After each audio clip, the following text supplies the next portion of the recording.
Okay. Last night I watched The Accountant and I was really impressed with it, man. I've got to say. So I'm not going to spoil it, but it's a hell of a good movie. It's that new Ben Affleck flick, which looks like a really cool thriller. And you know what? In terms of it being a thriller, it is to an extent. In terms of it being an action movie, I think it delivers more on that aspect. And I and other reviewers might look at this differently, but for me, if this had come out before Dawn of Justice, this would have been a brilliant Batman audition tape. If you've got an eye for it, there are similarities. Like he's just saying, how can I stay in character between movies? It's weird.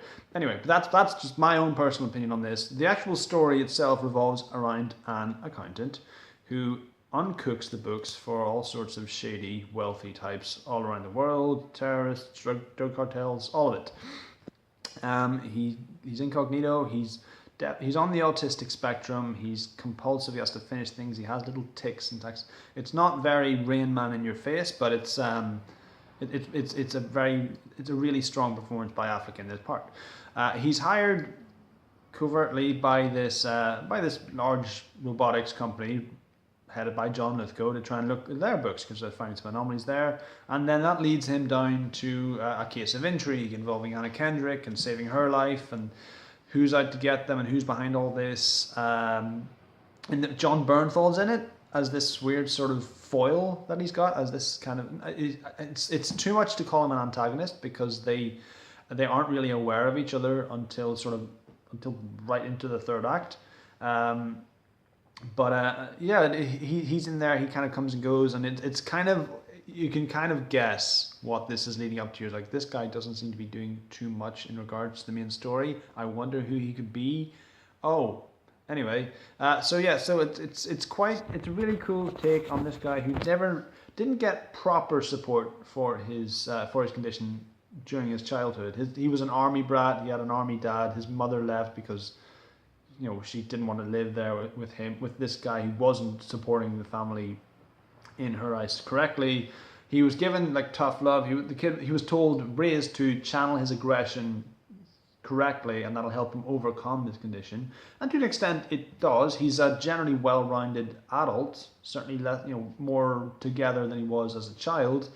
And he's also fucking badass. He's a genius with a sniper rifle. It's awesome. He's got some really cool hand-to-hand combat moments. Great with guns, great with a belt.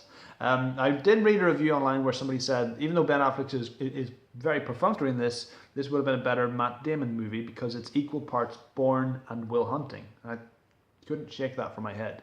Having said that, though, I was really impressed with this film. The cast is great from top to bottom. Anna Kendrick is in it a few times. It's kind of generous to call her the comic relief, but it's more a case of, look, we know what Anna Kendrick can do. We're not going to missell her. You're going to come in. You're going to sort of fall in love with her. She's endearing. She's charming. She's funny. That's Anna Kendrick in the scenes that she's in.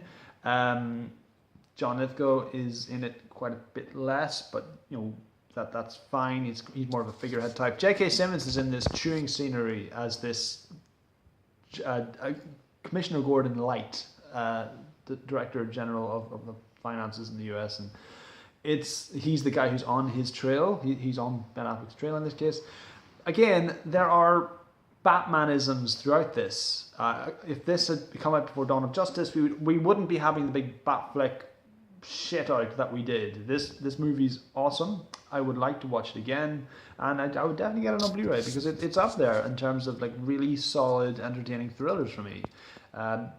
Some things do come to a bit obvious. Some things took me by surprise, but it delivers, and I can't ask for any more than that. So those are my thoughts. If you like this vid, please click like, subscribe, view, share, and all the usual jazz. And we'll see you next time, YouTube. All the best.